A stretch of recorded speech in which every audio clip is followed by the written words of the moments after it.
All right, all praise to the Most High. Shalom, Israel. Shalom, shalom. Brother Marquas coming back with a quick video. First and foremost, I want to give all praises, all honor, and all glory to the Most High God, Yahweh, in the name of His only begotten Son, Hamashiach Yahushua. Right, Yahweh being the name of the Heavenly Father, who the world calls God, and Yahushua being the name of His only begotten Son, who the world calls so-called Jesus Christ. All right, who is a so-called black man with red eyes, woolly hair, and he's coming back to save the lost sheep, right, of the house of Israel, you so-called blacks, Hispanics, and Native Americans. All right, all praise to the Most High, for me to do this live through the Spirit on my break. And this video is gonna go into integrity and discipline. All right, integrity and discipline. Now, the thing about integrity and discipline is that these are two of many things that's gonna get us the kingdom of heaven. Shalom, King. All right, all praises to the Most High, the mighty Captain. Shalom. Now, integrity and discipline are some of the two things that's gonna get us the kingdom of heaven. All right, you can't enter into the kingdom without integrity, and you cannot enter the kingdom without discipline. And with the little bit of time I got, Most High will, this video is edifying. We're gonna go over just milk basic precepts touching on, again, integrity and discipline and when to apply them. The spirit you should be in when applying it, and that these things should be in your everyday life. So a lot of these things, these precepts I'm about to bring out, they're milk. But as we know, I'm gonna start off with, I believe that's 1 Peter 2:2.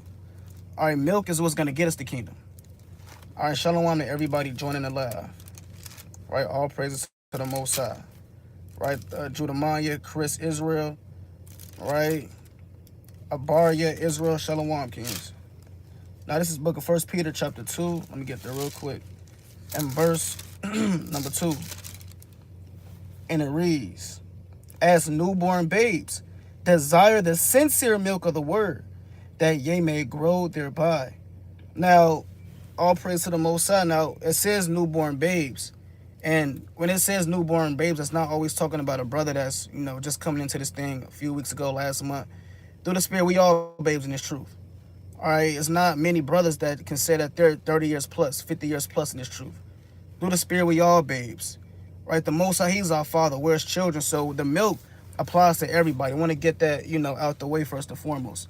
Now, I want to get into this quick precept in James chapter 4 and verse number 7. All right, dealing with how to deal with temptation and discipline and things of that nature. All right, James 4 and 7. It says, submit yourselves, therefore, to God. Resist the devil, and he will flee from you. So one of the things that come with discipline and integrity, because they go hand in hand, is resisting temptation. All right, resisting Satan. It's been many times where, I've been tempted, and just simple things like this. All right, again, it says, submit yourselves, therefore, unto God. Resist the devil, and he shall flee from you. Simple things such as when a temptation comes upon you, you may get up, you throw up a prayer. Really, that's what you should supposed to do first and foremost, pursuant to Psalms 51 and 10. All right, first thing you do, you throw up a prayer. You take out your precept book, you go over precepts. You get up, you walk around the house, you go outside, do whatever you got to do to resist Satan. There's many ways to resist Satan. And one of the chief ways of resisting them is via going to the word, calling upon the Most High. And let me prove that real quick in Psalms 51. All right, let's go to Psalms 51 and verse 10. Salakia for the, the darkness. Got to try to find these precepts. All right, this Psalms 51. Salakia. Psalms 50 and 15, that's what I want. It's the book of Psalms, chapter 50 and verse 15. It says, and call upon me in the day of trouble. I will deliver thee, and thou shalt glorify me. Now, this precept can be applied to when all hell break loose, of course, and, when Jacob's trouble is round about. But you also call upon the Most High as well, chiefly, and you get that practice so-called, before all hell break loose. You do that in little things. You got certain brothers, you ask them certain questions, right? You put them in scenarios. Hey, if, this happened, what would you do?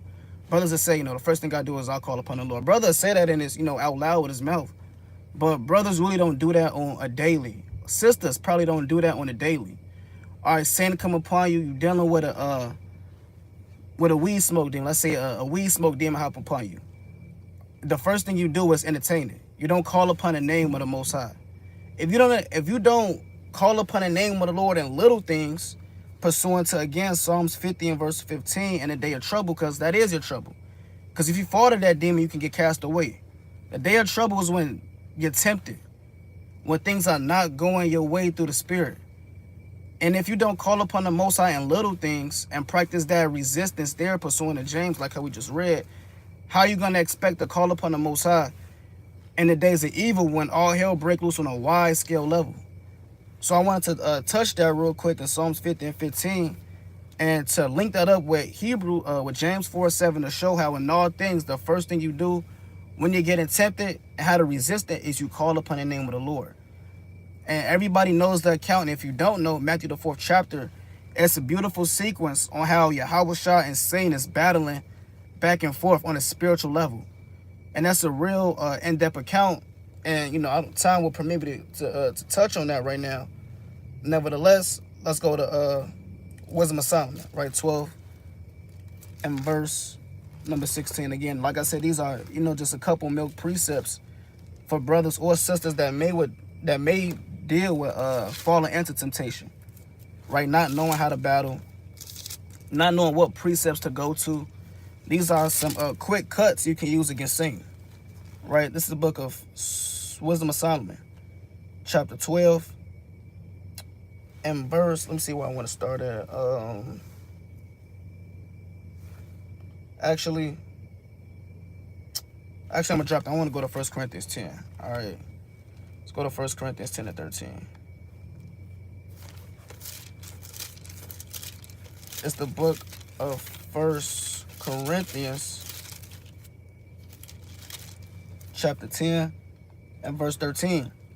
It says, there have no temptation taken you, but such as is common to man.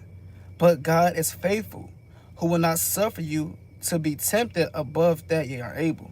And whatever temptation that comes upon you, or whatever spirit that may hop upon you, whether that be anger, lust, vanity, whatever whatever it is, the Most High said it's always a way to get out of it. It's always a way to escape. Like these houses, right? You got these escape houses that they got in the world. You go there, you got your friends, and y'all get a certain amount of time or minutes or hours, depending on how difficult it is to get out the house. No matter what, you can never say that it was never a way to get out, because it's designed for you to endure that time for a season and to get the hell up out of it before time run out. It's the same thing with Satan and the temptation, right? The tempter and us. Every time we're tempted, the Most High has a way for us to get out or climb out that temptation. All right, let me read that again in 1 Corinthians 10 and 13. There have no temptation taken you that such as is common to man. Meaning no matter what you go through, somebody else has been through it before. There's not a special, diverse, secret spirit that the Most High said just for you, and all of a sudden there's no way to get out of it. No, it said everything that you go through, someone in the past has went through. It says, but God is faithful, who will not suffer you to be tempted above that ye are able, but with the temptation also make a way to escape, that ye may be able to bear it. So whatever you go through, whatever that sin is that's on your back, remember, it's always a way for you to escape. Every time you fall, you go into sin, you can blame nobody but yourself. That was your fault, because the Most High, He already set you up to win. How did He set you up to win? He gave you this. Or He gave you the sword of the Spirit. He gave you the precepts. He gave you not a literal, but He gave you a spiritual sharp two-edged sword, which is His words. And these words and the wisdom that's applied in, you use these to escape. So whenever, sin come upon you, whenever a spirit come upon you, and remember, okay, the Most High made a way for me to escape. Sometimes that escape, it don't take 5 minutes to escape. It don't take, 2 minutes or one prayer. Sometimes you escaping, that can be a whole battle within a whole day. A spirit can be upon you literally for a whole day, and you fighting it mentally and spiritually all day. No matter how long it's upon you, best believe it's always a way to escape. All right, let's go to, let's go to 2 Corinthians 12. All right, let's go to 2 Corinthians 12. As we know, even Paul had a spirit upon him. He had a thorn in his flesh that the Lord wouldn't even remove from him. And even with that, Paul, what did he do? He still endured. When you read 2 Timothy, the 4th chapter, Paul still said he had a crown that was waiting for him. So I'm going to get this real quick in 2 Corinthians 12 and verse number 7. It says, all right, this thing is good. I'm going to start at verse 7. It says, at least I should be exalted above measure through the abundance of revelations. There was given to me a thorn in the flesh, the messenger of Satan sent it, the messenger of Satan to buffet me, lest I should be exalted above measure. What is the messenger of Satan? That's a demon. That's a tempter. That's an evil spirit. That's a spirit that wants you to sin. And guess what? That was sent to Paul, sent to buffet him. And again, it said it was a thorn in his side, meaning this, whatever he was dealing with, it's not written in depthly, but whatever it was heavy on him. Because a thorn is something small, but you can feel it real. It takes a toll on you. It's a small thing, but it's a lot of pain that come with it. Paul compared this spirit to a thorn. I mean, it was probably something small, but it's something that affected him heavily. It says, verse number 8, for this thing I besought the Lord thrice, that it might depart from me. And he said unto me, my grace is sufficient for thee, for weakness, for my strength is made perfect in weakness. Most gladly, therefore, I rather glory in my infirmities, that the power of Hamashiach may rest upon me. Now, why did I bring that out? Because we see that Paul, he out of his own mouth said he dealt with a spirit. It don't say which spirit it was, but we know Paul was in the flesh. He was a mortal man. Spirits troubled him. But as we know, that didn't stop Paul from laboring. That didn't stop Paul from still bringing forth mighty works. Whatever spirit that was, even though the Lord didn't remove it from him, some way, Paul, he still overcame it. And how do we know that, right? Because it doesn't say that in that account. So how do we know that Paul still overcame whatever spirit that was upon him? As we see in 2 Timothy, the 4th chapter. Let's go to 2 Timothy 4 and verse 5.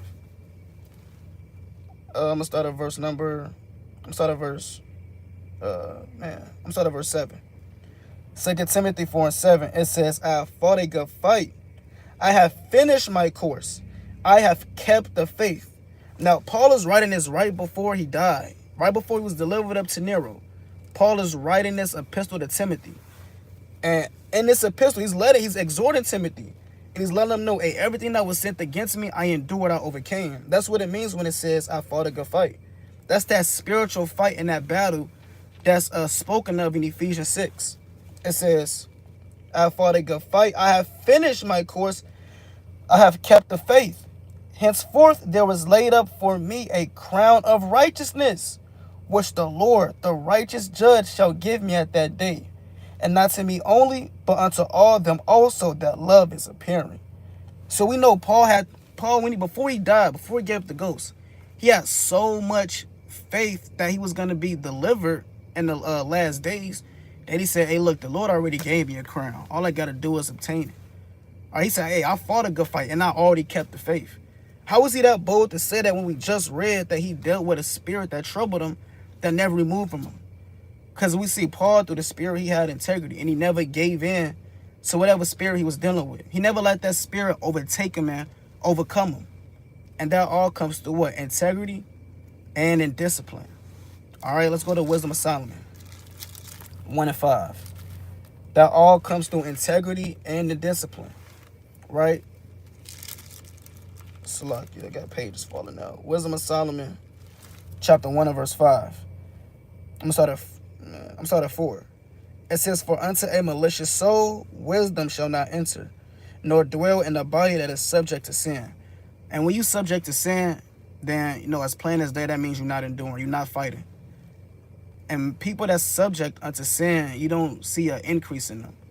Why? Because the next verse, what does it say? For the Holy Spirit of discipline will flee deceit. So there goes again that word discipline. The Most High, he deals with men that have discipline, women that have discipline. And if you don't have discipline, then that's something that you strive to have through prayer and fasting and working towards that. All right. And discipline, it goes a very long way. Again, discipline and integrity, they work hand in hand. You can't have one without the, you can't have one without the other. The Most High said that spirit of discipline cannot dwell in a vessel, in a body, in a person, which in the spirit, the spirit of discipline is really the Holy Spirit. That can't dwell in someone that's subject to sin, that's going off, doing God knows what behind closed doors, being hypocrites. It says, reading on in verse 5, it says, and remove from thoughts that are without understanding, and will not abide when unrighteousness cometh in.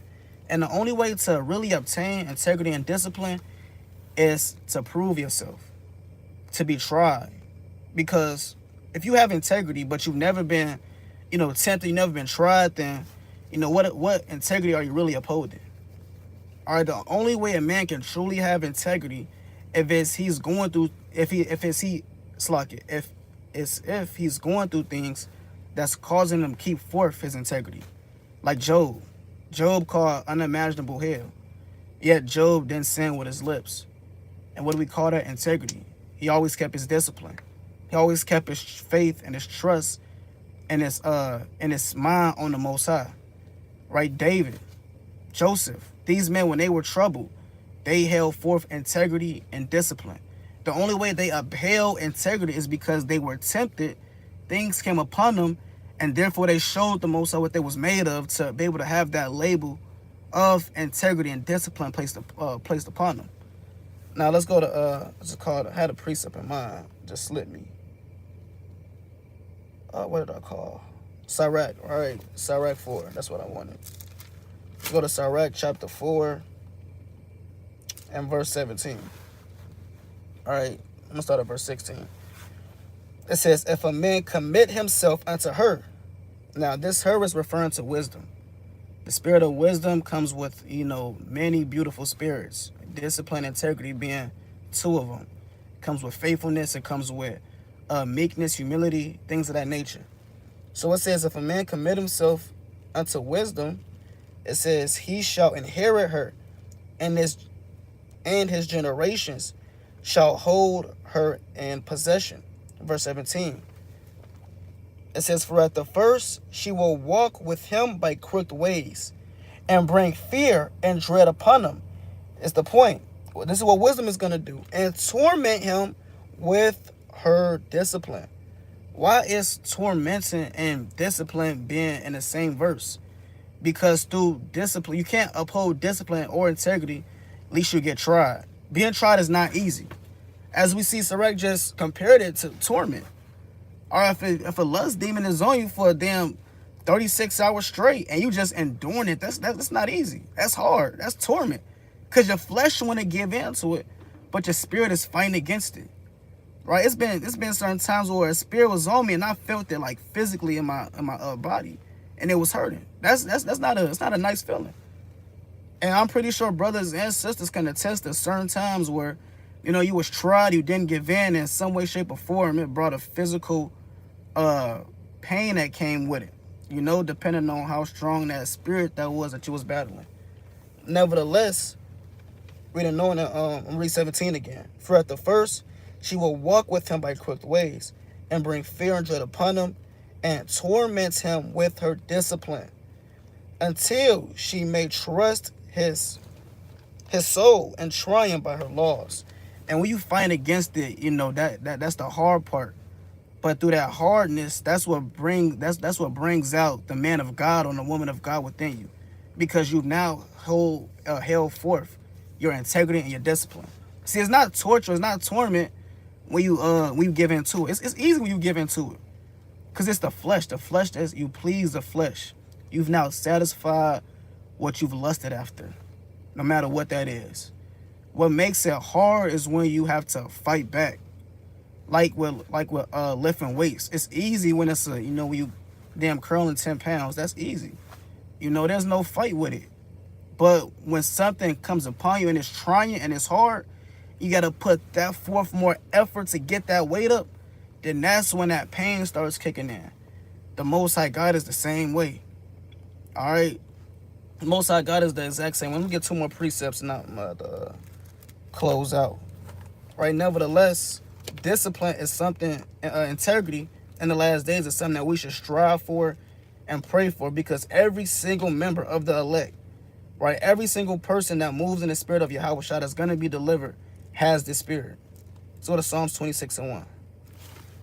All right, going into Malak Dawad, King David. It's Psalms 26:1. It says, "Judge me, O Lord, for I have walked in mine integrity." And that's deep. He said, "A Most High judge me," meaning try me, test me. Why? For I have walked in mine integrity. I have trusted also in the Lord. Therefore I shall not slide. Examine me, O Lord, and prove me. Try my reins and my heart.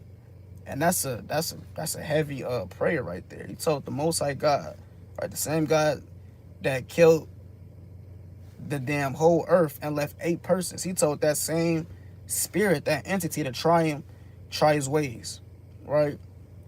But that's how much integrity and faith and confidence David had within himself. How else was David going to show the Most High that he had integrity? Again, you can't show forth integrity if you're not getting tried, of nothingness befalling you, or of nothingness, tempting you. It's good to go through temptation so you can furthermore show the Most High what you're made of, for lack of better terms. And that's the spirit that brother brought out, Job 2 and 3. I'm going to actually close out with that. I got to get back on the clock. All right, let's get that precept. Let's go to Job 2 and verse 3. And it reads thus. It says, "And the Lord said unto my servant Job," and the Lord said unto Satan, "Hast thou considered my servant Job, that there was none like him in the earth, a perfect and an upright man?" And uprightness also goes into integrity. It says, "One that feareth God and excuseth evil, and still he holdeth fast his integrity, although thou movest me against him, to destroy him without cause." And that's a beautiful precept, because you can link that up with Job 31:6 and Job 27 as well, verse number 3 on down. Right, but I'm going to close out with Sirach 43 and 30. So again, these are just a couple milk precepts, basic precepts for you to meditate on, peradventure the Most High decides to try you, and how you can come out of that furnace, that fiery furnace, as fine gold. Let's go to Sirach 43. Man, this Bible jammed up. And verse number 30. Right, Sirach 43 and verse 30, it says, "When ye glorify the Lord, exalt him as much as he can, for even yet will he far exceed. And when ye exalt him, put forth all your strength, and be not weary, for it can never go far enough." Right, and no man can ever go far enough when it comes to serving the Most High God, Yahweh, by Shema Mashak Wamlak Yahushai. Most High willing, that was edifying. Again, another milk topic video, because again, by the milk, that's how we're going to be saved. So I want to give all praise, honor, glory to the Most High Yahweh, by Shem Yahushai. With that, I'm going to say, Kwam Yashala. Most High will Israel have a blessed night. Shalom.